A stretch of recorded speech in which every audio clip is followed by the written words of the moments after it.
اور میرا رب قیامت میں پوچھے گا اس بچے کو تم نے کہاں پڑھایا تھا، کیسے کمایا تھا، کتنا مال کھلایا تھا، کتنا حرام کھلایا تھا اور کتنا حلال کھلایا تھا۔ ہر ایک چیز کو اللہ پوچھے گا۔ مفتی مبین صاحب کے بیانات کے لیے مفتی صاحب کے آفیشیل چینل مفتی مبین ترک لال پوری کو سبسکرائب ضرور کریں۔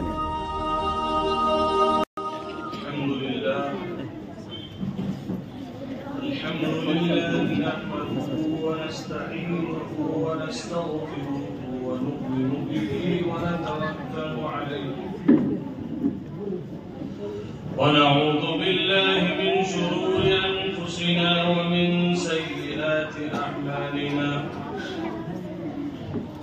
من يهده الله فلا مضل له ومن يضلله فلا هادي له، ونشهد أن لا إله إلا الله وحده لا شريك له، ونشهد أن سيدنا ونبينا وحبيبنا وسندنا وإمامنا ومولانا محمدا عبده ورسوله صلى الله عليه وعلى آله وأصحابه وبارك وسلم تسليما كثيرا كثيرا. أما بعد، قال الله تبارك وتعالى في القرآن العظيم: أعوذ بالله من الشيطان الرجيم، بسم الله الرحمن الرحيم. إذا زلزلت الأرض زلزالها وأخرجت الأرض أثقالها وقال الإنسان ما لها. صدق الله العظيم.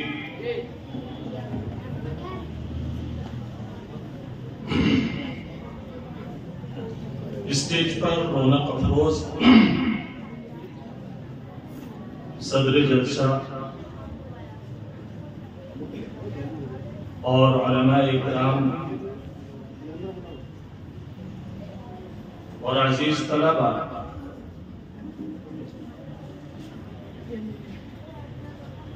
سب سے پہلے مبارکباد کے مستحق ہیں وہ ماں باپ جنہوں نے اپنے بچوں کو قرآن حکیم کو پڑھنے کے لیے مدرسے بھیجے۔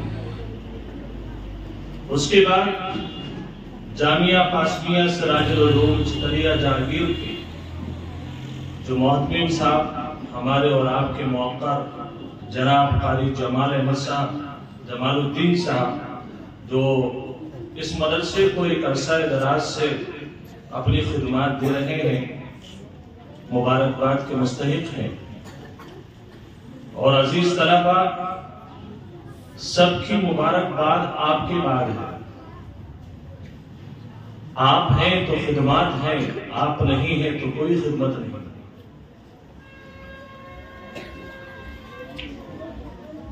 اصل بات تو ہو چکی ہے حضرت مولانا ساجد صاحب کی، اللہ پاک ان کی تقریر پر ہم سب کو عمل کرنے کی توفیق نصیب فرمائے۔ اور ہمارے اسٹیج پر جو اس وقت صدر ہیں حضرت مولانا جلیس صاحب دامت برکاتہم العالیہ، جو ایک زمانے سے جامع مسجد ٹانڈا اور مدرسہ رحمانیہ کو اپنی خدمات دے رہے ہیں، اللہ ان کا سایہ ہم سب پر تعدیر قائم فرمائے۔ مجھے چند منٹ عرض کرنا ہے اور قرآن سے ریلیٹڈ کچھ باتیں کرنی ہیں۔ ایک حدیث ترمذی کی ہے جس میں اللہ کے نبی محمد رسول اللہ صلی اللہ علیہ وسلم نے اس معاشرے کی تباہی کے 12 سبب گنائے۔ ابھی ہم حال ہی میں سن رہے ہیں کہ ترکی میں زلزلہ آیا، سیریا میں زلزلہ آیا، اس سے پہلے افغانستان میں زلزلہ آیا، اور شاید دنیا کا کوئی ملک ایسا بچا ہوا نہیں ہے جہاں کبھی نہ کبھی زلزلے نہ آئے. یہ الگ بات ہے کہ آج کے جو سائنٹسٹ ہے وہ ترکی کا ایک سائنٹسٹ ہے جس نے یہ الزام لگایا کہ یہ سب طرح دھرا ایک خاص ملک کا ہے. میں نام نہیں لے رہا ہوں کہ یہ زلزلہ برپا کرنا اس کی محنت کا نتیجہ ہے. زلزلے کے آنے میں اللہ کیا کہتا ہے یہ آپ کو پوائنٹ آف ویو قرآن کا سمجھنا پڑے گا. اگر آپ نہیں سمجھے تو اس قوم کو جو قرآن سے وابستہ قوم نہیں ہے ان کو سمجھانے کے لیے کسی تیسری قوم کی پھر ضرورت نہیں پڑے گی, کیونکہ ایک سمجھدار قوم اگر اس دنیا میں ہے تو وہ قرآن کی ماننے والی قرآن. ساری قومیں اس کے پیچھے ہیں, قرآن والی قوم سب سے آگے. اللہ نے فرمایا ان زلزلۃ الساعۃ شیء عظیم, اور اس سے پہلے اللہ نے فرمایا یا ایھا الناس اتقوا ربکم, اے لوگو اللہ سے ڈرو, اپنے رب سے ڈرو. قیامت کا زلزلہ بہت زبردست ہوگا. اس کا مطلب زلزلے پیدا کرنے والی طاقت صرف ایک اللہ کی ہے, جس کے ہواؤں پر حکومت چلتی ہے. ہواؤں پر سب سے بڑی حکومت چلانے والی ذات اللہ کی ہے. زمینوں پر جس کی حکومت چلتی ہے وہ ذات اللہ کی ہے. وہ ذات جو آسمانوں سے پانی برساتی ہے وہ ذات اللہ کی ہے. اللہ کا تذکرہ آپ کے ذہنوں میں ہونا چاہیے, کیونکہ اللہ کے علاوہ زمین اور آسمان پر کسی کی حکومت نہیں چلتی. چاہے وہ امریکہ ہو, چاہے وہ فرانس ہو, چاہے وہ لنڈن ہو, چاہے وہ گلف کنٹری ہو, وہاں تو صرف اور صرف ایک حکومت چلتی ہے جس کو اللہ نے قرآن میں فرمایا وَيُرْسِلَ عَلَيْكُمْ حَاصِبًا, کہ دیکھو اللہ کی طاقت ہے جو آسمان سے چاہے تو پانی کی برسات کرے, چاہے تو پتھروں کی برسات کرے. نہیں سمجھتے آپ لوگ؟